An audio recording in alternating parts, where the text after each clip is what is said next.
राम राम। 29 मार्च 2025 को शनिदेव अपनी मूल त्रिकोण राशि कुंभ से निकलकर मीन राशि में प्रवेश करने जा रहे हैं। 23 फरवरी 2028 तक शनि मीन राशि में ही गोचर करेंगे। इस वीडियो में हम बात करेंगे कि मीन राशि में शनिदेव के गोचर का धनु राशि वालों पर क्या प्रभाव पड़ेगा। शनिदेव को मीन राशि में अगर हम समझें तो मीन राशि जल तत्व की सौम्य राशि है। इसलिए मीन राशि का संबंध कल्पना शक्ति, सपने देखने से होता है। Sign of imagination and dreams मीन राशि को कहा जाता है।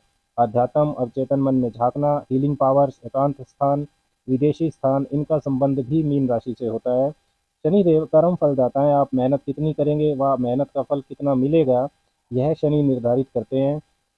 अनुशासन के, रोजगार, नौकरी, सीमाएं, विलंब, रुकावटें, आलस्य, नियम व कानून, इन सब के भी शनिदेव कारक होते हैं। शनिदेव वास्तविकता दिखाने वाले ग्रह हैं।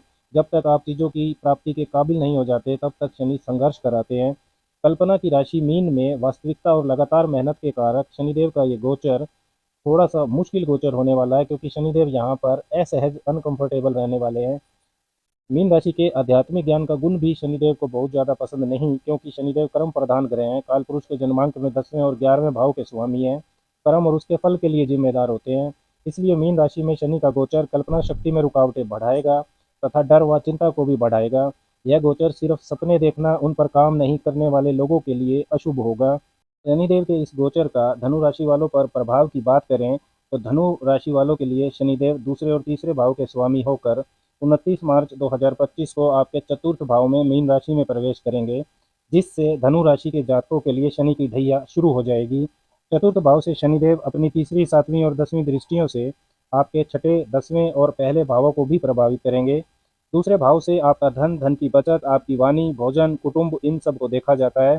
तीसरे भाव से आपका साहस, पराक्रम, योजना क्षमता, नेटवर्किंग स्किल्स, आपकी संवाद क्षमता, छोटे भाई बहन, इन सब को देखा जाता है। तथा चतुर्थ भाव से माता सुख, घर, घर का माहौल, वाहन सुख, प्रॉपर्टी, जमीन, इनको देखा जाता है। चंद्रमा से चौथे भाव में शनि, मतलब मन में वहम और चिंताएं आपकी बढ़ेंगी।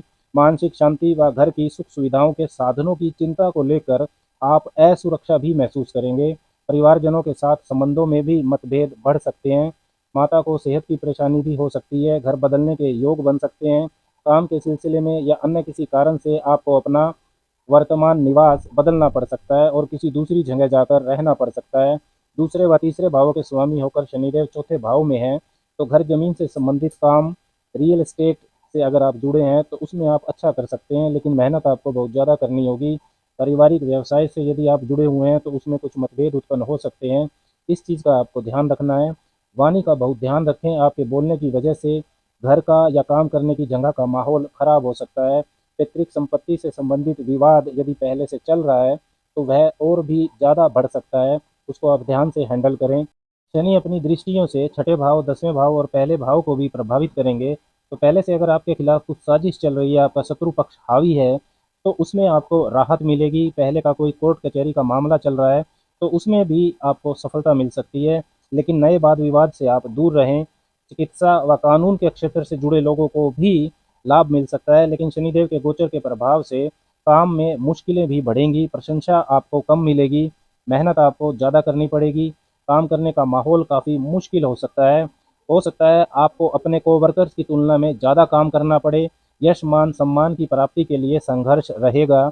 आलस्य से विशेषकर बचकर रहें। मन में वहम व काम का तनाव, ये आपको बीमारियों के प्रति संवेदनशील बनाए रखेंगे।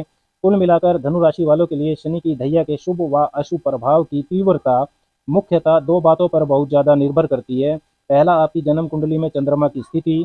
यदि आपकी जन्म कुंडली में चंद्रमा पर शनि, राहु या केतु का प्रभाव है या चंद्रमा पक्ष बली नहीं है, मतलब आपका जन्म अमावस्या तिथि के आसपास का है, तो निश्चित रूप से यह शनि की ढैया में तनाव को बढ़ाएगा। आपको ज़्यादा मेहनत करनी पड़ेगी। इसके विपरीत यदि आपकी जन्म कुंडली में चंद्रमा की स्थिति मजबूत है, उनके पास पक्ष बल है, बृहस्पति जैसे शुभ ग्रह की उन पर दृष्टि है, तब यह ढैया में आपको ज़्यादा परेशानी नहीं होगी। आपकी पद प्रतिष्ठा में वृद्धि हो सकती है। दूसरा महत्वपूर्ण तथ्य है कि आपकी महादशा अंतर्दशा की स्थिति कैसी चल रही है। फलित ज्योतिष में योग दशा व गोचर की स्थिति से फलित किया जाता है तथा शनि की ढैया भी चंद्र राशि से एक गोचर है। यदि आपकी कुंडली में महादशा अंतर्दशा मजबूत ग्रहों की चल रही है तो ढैया का प्रभाव बहुत ज़्यादा नकारात्मक आपको महसूस नहीं होगा। इसके विपरीत यदि आपकी महादशा अंतर्दशा में तीसरे, छठे, 8वें या 12वें भाव के स्वामी चल रहे हैं, मतलब महादशा अंतर्दशा खराब चल रही है, तब ढैया का अशुभ प्रभाव और ज़्यादा तीव्र हो जाएगा। उपाय के तौर पर शनिवार के दिन दशरथ करत शनि स्तोत्र का आपको पाठ करना चाहिए। शनिवार का व्रत करें, उड़द की दाल की खिचड़ी बनाएं, उसे खाएं भी और बांटें भी। हर रोज 3 बार हनुमान चालीसा का पाठ भी आपको करना चाहिए।